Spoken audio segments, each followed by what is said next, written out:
Good evening. This is Maestro Critello with the Dawn of War 2 Retribution Elite Modcast. Today, we have a 1v1 on Pale-Tooth Gorge. Our first player is PhatE, or PhatE, as Indrid would call him. He is playing as the Orc Warboss. The Orc Warboss is a tanky melee hero. He can be knocked down and suppressed, however he does also walk straight through cover. He starts out doing both range damage and melee damage, kind of decent at both. And he gets upgrades later on. He's got his really powerful Warboss buffs, some of the greatest buffs in the game in my opinion. Use your choppas and Ard boys. His opponent is Fear, playing as a Force Commander. This is an Imperial Fist Force Commander. I think this is actually the Imperial Fist DLC and not the new Imperial Fist theme in the Elite mod. Force Commander is also a tanky melee hero. He can also be knocked down and suppressed. He does not walk through cover, however. Although he can become immune to knockdown if you use Battle Cry. That Battle Cry ability does quite a few things. Makes him immune to knockdown, makes him do knockback, and makes him buff his troops. But Force Commander mostly hits things. The Warboss also just hits things a lot. So we've got a battle between tanky melee heroes, between some very good players. Neither of these players quite have the name recognition of people like Noisy and Tex and Toilali, but they're both really good players. Certainly going to be in. I really don't know who would even be favored here and who would be the winner. Our heroes, we've got Battle of Tanky Melee heroes. The Warboss probably a better and more proven hero overall, although the Force Commander I would actually guess favored in this particular matchup. So as far as our builds go, we've got Fear with the he's got double scouts as well as a single attack. Scouts, of course, usually you get 2 of them to use for map control. Usually you want at least one just kind of roaming the map as map control, even staying out of engagements, because scouts, they do so little damage to start out that sometimes they arguably contribute more through map control than through combat. Although sometimes, definitely for dealing with tanky melee heroes, sometimes you even want your bolter scouts on map control, or on combat rather, because they can run around, kite a lot, and do damage even with their bolters. Although generally for dealing with any kind of melee, you are eventually going to want that shotgun upgrade, and just the shotgun upgrade, very powerful as a melee counter, not just for the shotgun blast, but also for the damage that they do. The damage that scouts do with shotguns is much higher than without the shotguns. And they are still like kind of weak, so you can't have them really directly fight another ranged unit, although you can chain multiple shotgun blasts to knock down ranged units if you have 2 shotguns, and you can actually beat ranged units that way. So they are kind of like a glass cannon, although when you just have them as bolter scouts, then they're just kind of like glass. So it looks like, let's see, Fear with, in some ways, I think I like the way things are going for him. He just won an engagement. He's got a double cap, so he's got a slightly lead in VPs. He has not dropped much power, however, and he's floating a lot of requisition, so I think he should drop some power, whereas PhatE, he's kind of got a similar, his build is like similar in cost, similar in cost. He's got as many units, and he has put down 2 generators. So I'd say his resource income, or at least his power income, should be a bit better. Actually, Fear's got the much bigger requisition income, I suppose, because he's had more requisition points. I mean, yeah, he's even got the requisition points on this side. So PhatE actually went for a double slugga build. A double slugga is the less common build for orc openings. Usually you will see orc players get double shooter builds. It's just the double shooter build is very powerful. Not only powerful, but very versatile. Well, I'm actually a little afraid to say this since I'm really not an orc expert, but certainly from what I've seen and how often orc players get the double shooter build, it really feels like a build that you can't go wrong with regardless of the matchup. It seems to work out pretty well in just about any matchup. Just because you get a lot of range fire, a lot of damage, and you also get aiming what's that from 2 squads, which is which gives you also control. So you get both a lot of control and a lot of damage out of him. Now, the double slugger build is much less common, but I've actually heard some people say that it's arguably better. The double slugger build, what you're going to get out of that, you definitely get a lot more aggressive potential, because when you're pushing forward with, like, especially if you bunch them up and also push with the Warboss, that's just a lot of things to push forward. It's a lot of pressure, and you really can't let anything get into that much melee. Sometimes even when you have, and especially if you have that much melee, even shotgun blasts wouldn't completely deter that much melee. And you also get a lot more retreat killing potential. Now, I like this counterplay of the Iron Halo, or do I?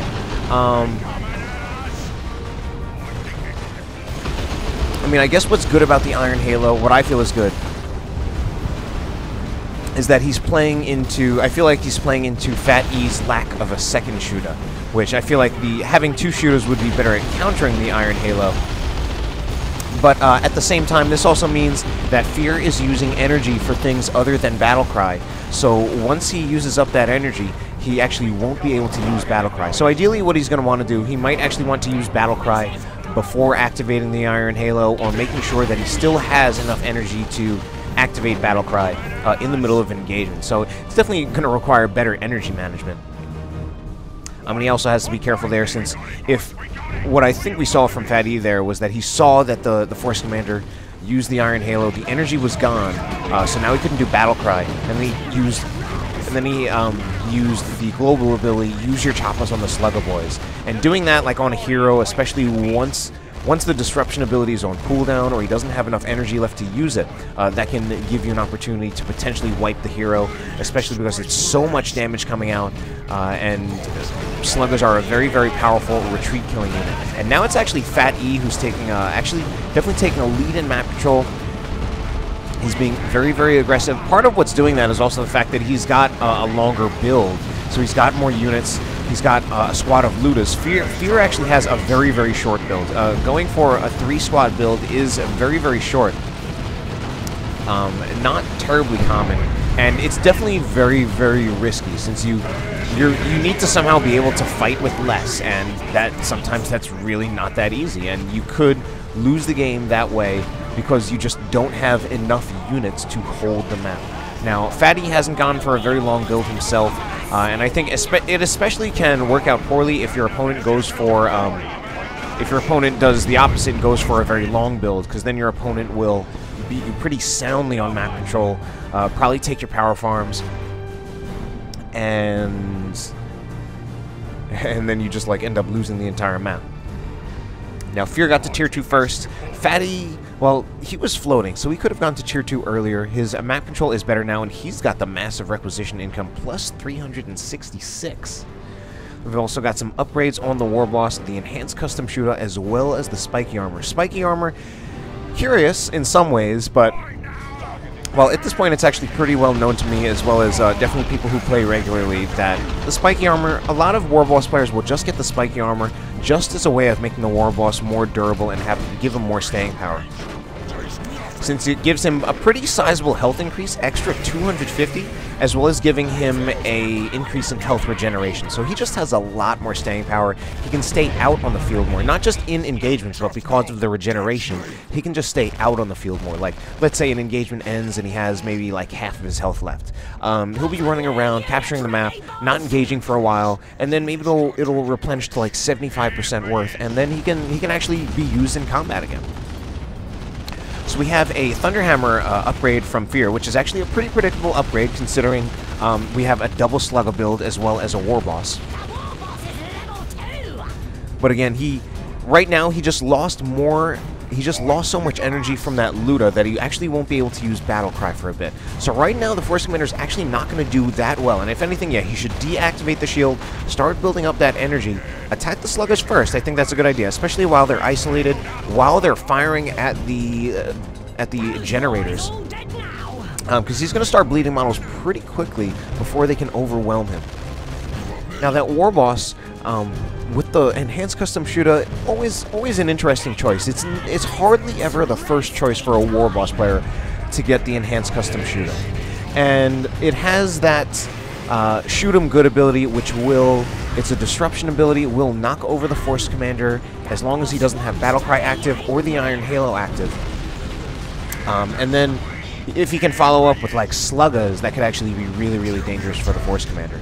Although part of me actually thinks, certainly it's not really the best choice of for damaging the Force Commander, since the Warboss, as it usually when you deal with tanky melee heroes, you want to kite and focus fire them.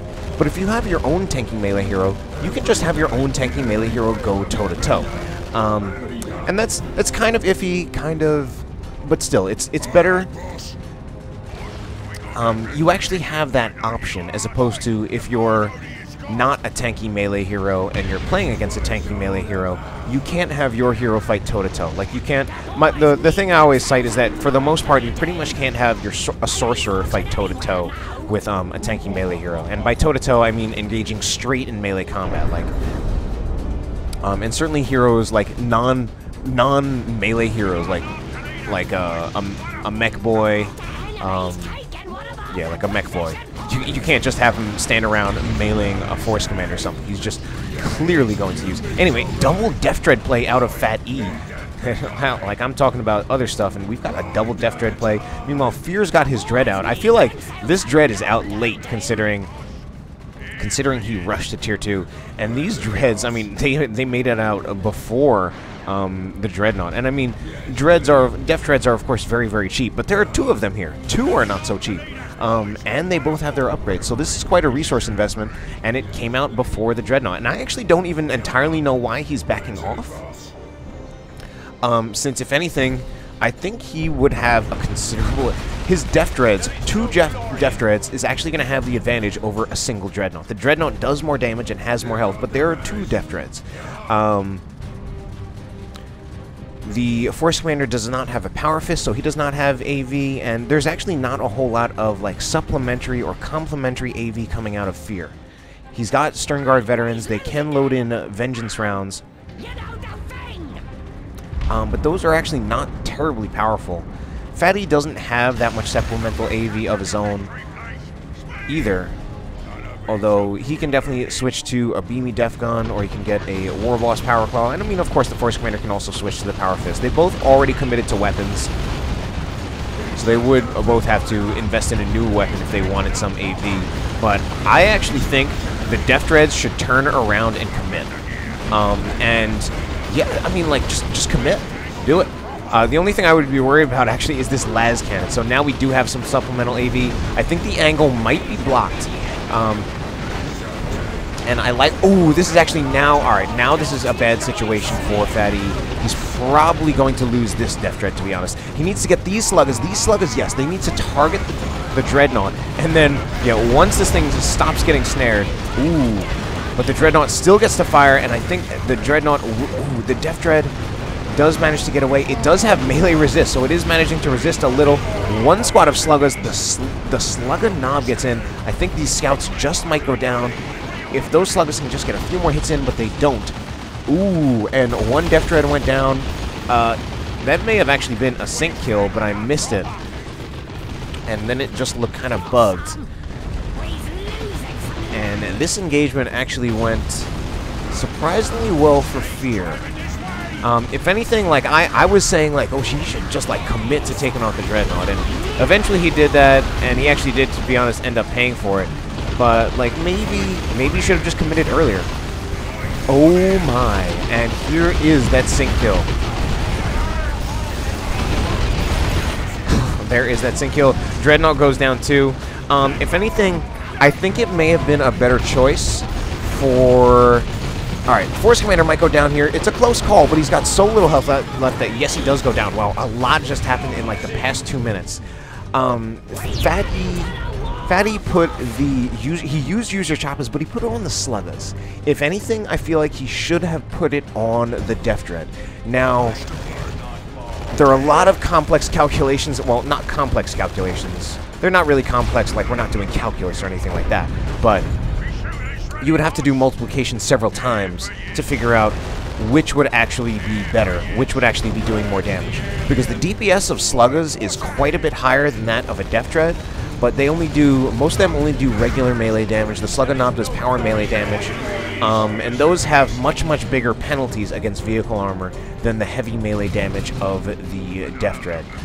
My instinct just tells me that putting the Use Your Choppers on the Death Dread would have been a better choice than putting it on the Sluggers.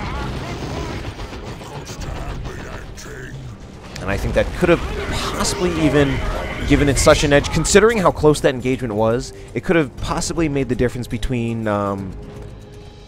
basically I think the Death Dread could have survived that engagement. Like, it would have just slightly edged out the Dreadnought, whereas in that engagement the Dreadnought just slightly edged out the Death Dread. And then PhatE would still have a Death Dread. But all things considered, it's a really, really even game. Vehicles lost and heroes lost, but really, really even game so far. VPs 372 to 313 in favor of PhatE. So PhatE's got a slight VP lead, but otherwise, well, maybe I should take things back. I mean, it's pretty even in VPs, pretty even in terms of the flow of the game. PhatE with a definite tech lead, though. Definite tech lead, and I guess, and I feel like maybe that does come from, like, Fear trying to rush to tier 2, but he lost his power farm because he ultimately did get pushed back a lot.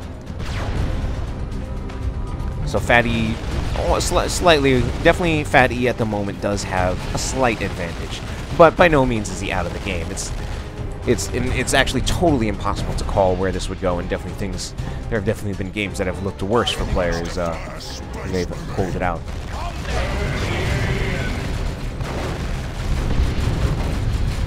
Ooh, this is actually going to be really, really bad for the Warboss. Now, the Warboss, like, I've always personally believed that the Warboss is a good hero. And I think there's some disagreements about that. Right now, the general consensus, though, is that the Warboss is actually the worst of the Orc heroes. That both the Mech Boy and the Commando Knob are better. The Warboss, kind of the more one-dimensional hero, the more easily shut down. The other heroes kind of have some better options. But, you know, one of the things I maintain is that even if he's not the best hero, the Warboss is definitely very proven. Tournaments have been won with him, and for me, that's enough to say that he's at the very least viable, and probably more than viable, even if the other heroes might be better.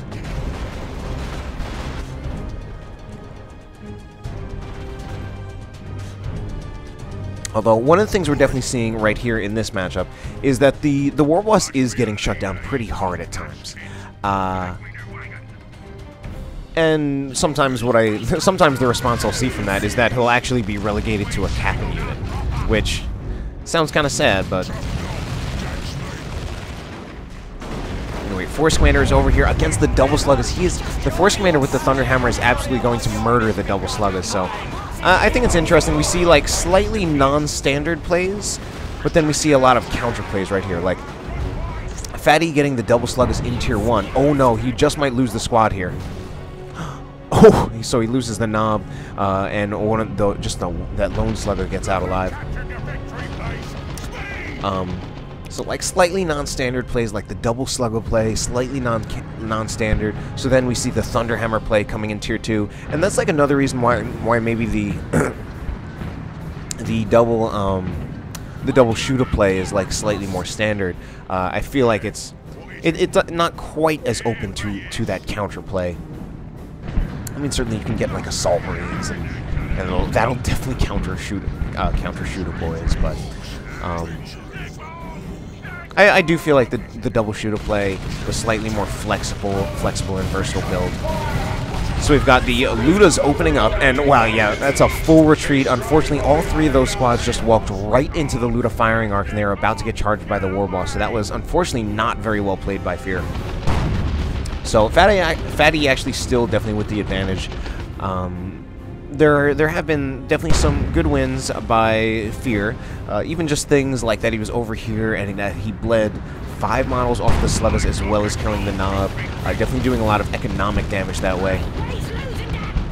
But now I think he's actually starting to struggle a bit on keeping VPs Fear actually has a lot of resources though, so I'm expecting a Terminator drop anytime soon, since he's saving roughly that number of resources.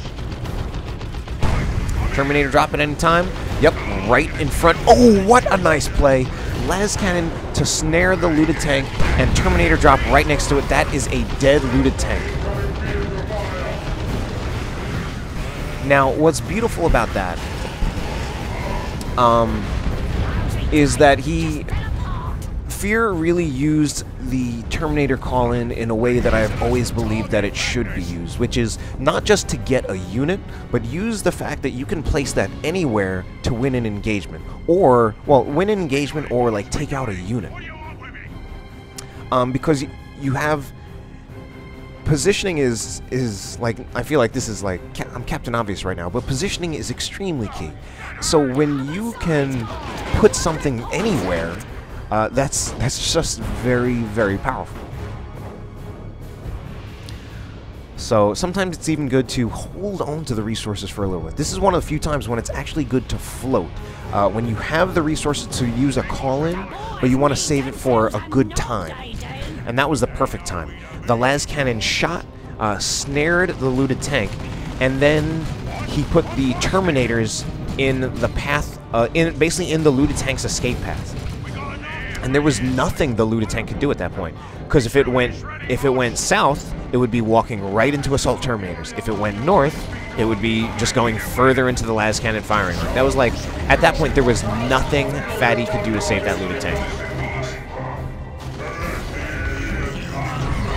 Anyway, Warboss, at this point, he might actually want to consider switching to the cyborg implants, considering we do have Terminators. Terminators actually they took some pretty substantial damage from that Luda, especially since Ludas do have a very slow rate of fire, but high burst damage. So they're actually going to take a pretty significant chunk out of Terminator health.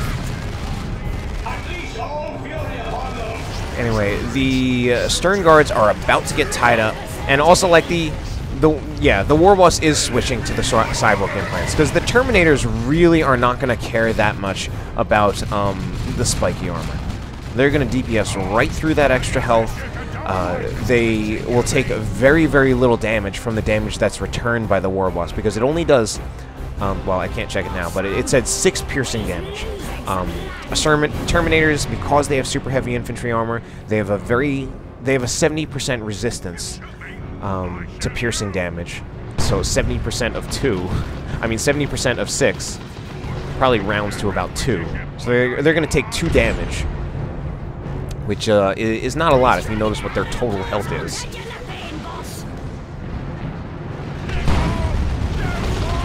Scouts definitely losing a lot of models right here, though. 1 scout squad, 2 scout squad, 1 scout, 2 scout.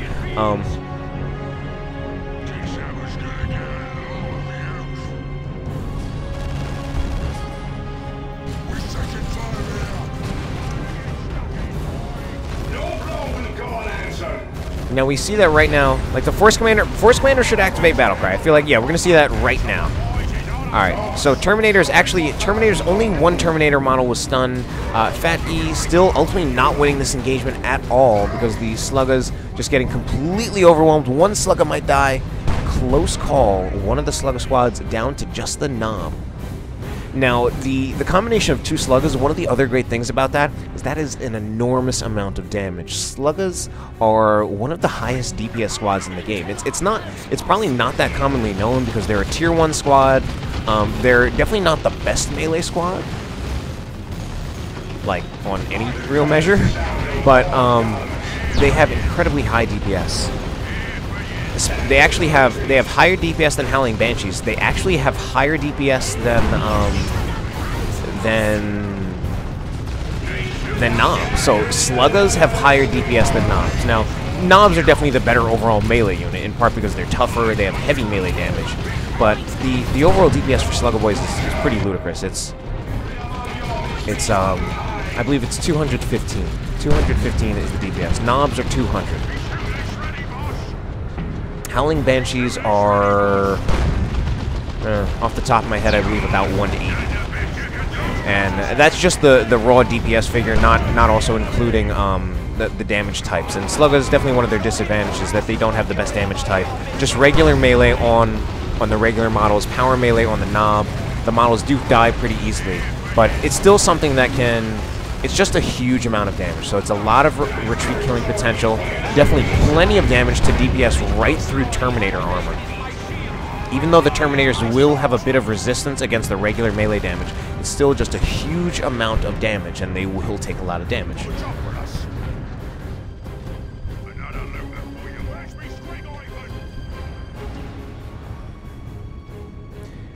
So VP is now pretty even. Game has actually turned very, very even. If anything, let's see, we've got the Bang Bang Hammer. Oh. No, that's good, actually.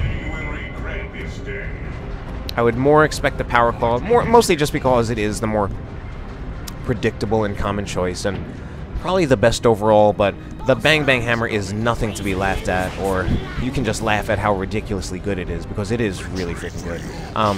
Old retail tooltip says Power Melee. I believe it was changed back to just regular melee in the Elite mod, but it's still fantastic.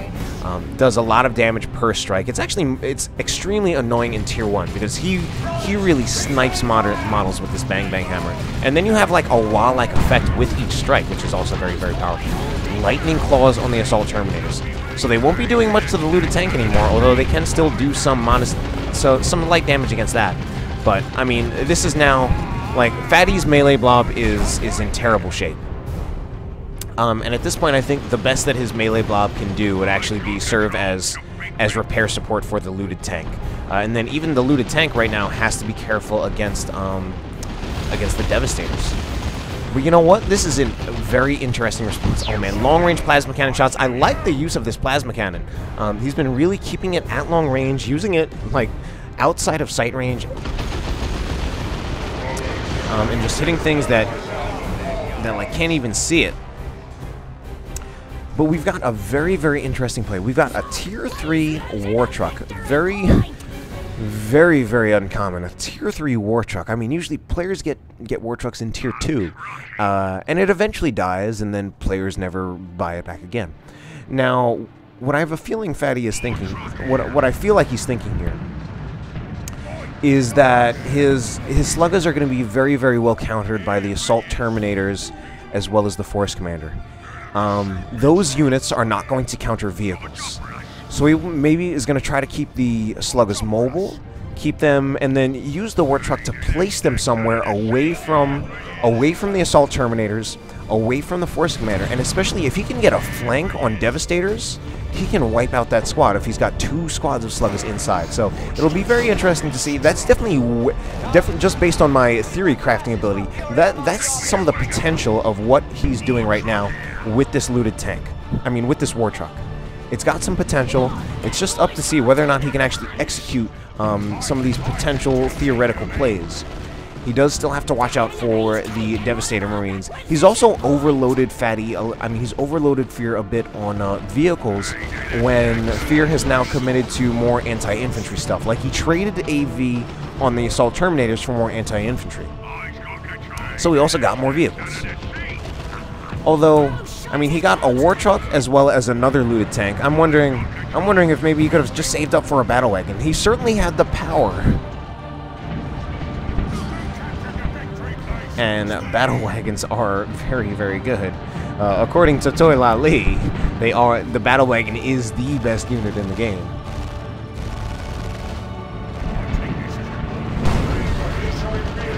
Like, I saw the battle wagon. I've seen Toy La Lee do some ridiculous things with the battle wagon, and I asked him, "What do you think of the battle wagon?" And he says best unit in the game, and here is exactly what I was talking about. Sluggas coming right out, and they are probably going to wipe this Devastator. Late reactions, wow, and I thought he was going to gang one of the Devastators. He wipes both of the Devastators. That was exactly, no, that was even better than the play that I thought he was going to make, because I thought he was going to unload both Sluggas right on top of one Devastator, just to be sure. Because if you drop 2 Sluggas right on top of a single Devastator, there's pretty much like nothing that could be done about that. As it is, he dropped 1 by each, so he was like taking, he had like his bus route. It was like, we had like stop A, stop B. Stop A was the las cannon, stop B was the plasma cannon. took out both. And he still got both of his vehicles. Or both of his tanks. And he's got both of his tanks. And PhatE has no AV whatsoever. The closest thing he has right now to AV are his half-health Assault Terminators with Lightning Claws. Okay, I made a mistake. He does have Stern Guard Veterans, which are not that powerful as AV, and like by themselves, they should not even be able to take out a 350 health War Truck. So that was the play of the game. That was the play of the game. And I mean, there have been a lot of great plays. This has been a fantastic game so far, actually. Although I do feel that now that the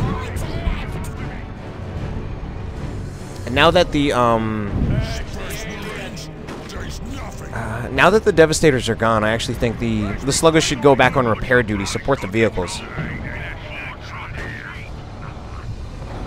Keep the tanks in place, since one of the biggest threats that he's going to have to worry about now is this Las Cannon Predator. Fully upgraded Las Cannon Predator. It's going to take out the War Truck. So War Truck is gone, but I mean that War Truck definitely paid for itself. Anyway, wow. Shotgun Scouts go down. Ooh, you know what? Well, this is actually looking like it's going to be the game for PhatE. And yeah, we have the Predator is the superior vehicle, but we've got 2 looted tanks. And they've got, one has a level, although the other one doesn't even have the armor upgrade. But that's a triple cap. Well, whoa, it's a triple cap for PhatE, except not for much longer, because Terminators get the decap over here, and we've got some sneaky scouts. Sneaky scouts. And you know what else? We've got some other things potentially up Fear's sleeve. Because he's got enough red to do an orbital bombardment. Now, orbital bombardment, certainly a big gamble, and nukes are always gambles, but it's enough of, like, it's just enough of a gamble that it's something that could potentially put him back in the game, or give him the game. But actually, he doesn't have much time. This is going to be tough. Looted tanks need repairs, and that is going to eat up some of, that's definitely going to eat up some of PhatE's time. Definitely what's tough for Fear, though, is that he's got a lot of power, he's got no requisition, he's got a lot of red. So it's like pretty much like use an orbital bombardment. I think one of the things that would be really, really big is that if he can have the orbital target the Sluggers, hit the Sluggers really nicely, and that puts the Sluggers off the field, as well as leaving the looted tanks with minimal repair support. Minimal, if no repair support. One looted tank down, using the rocks. Oh, but you know what? I think the Predator is going to go down.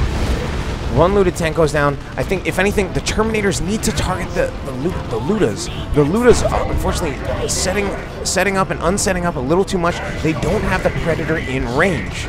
So Fear still has the double cap. What is this? This is a drop pod, but he retreats his stern guard. You know what? He drops a drop pod, but he's going to get a tac squad out of that. And that's actually really, really nice at this point in the game. Since he's very, very cheaply getting another unit. He could potentially put a rocket launcher on this squad that gives him some AV. Then he can actually really, really shut down the remaining looted tank. Although they have to be careful about getting shut down really, really hard by a Warboss. They're actually now bleeding horribly. Alright, so this tac squad, I said it could be something fantastic, and so far it's turning out to be something terrible.